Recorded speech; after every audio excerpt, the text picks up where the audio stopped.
Para sa umaga pakaon sa mga baktin. Araw si Marvin.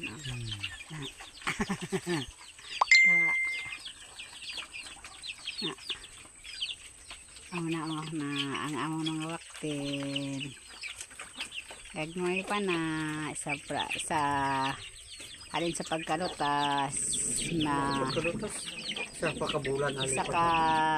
simana pa lang alin sa malutas 1 month naman gilutas amo na siya para ang mga manok nasabad-sabad gani na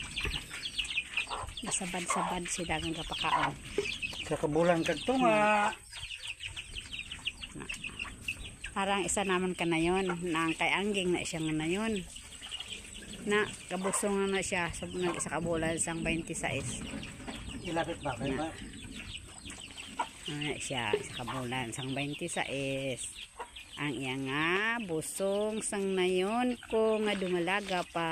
kay angging alaga ko na siya ya ara na arang tangkal sa mga baktin ang nayon nga isa to pa sa kanto kaya wala pa na pabaratuhan kaya ang mga nanabakti ng anay ang diri sa uma para na salo-salo man ang mga piso kung mga manok nanamian sila sang kaon sampis ara ang tagyaw si Marvin nga ko ka kakosmo siya na di ba kuno na arang bahay kubo ni Marvin amo na siya mga bantay di sa uma ang isa na lang kay duwa nang ikawat nga ido ikaon na nila ang amo na ido na duha kay tatlo na di sila ang nabilin isa na lang gid nanamian gid sila magkaon sila ara kakaon nga ni sila harot-harot gid ang mga bakti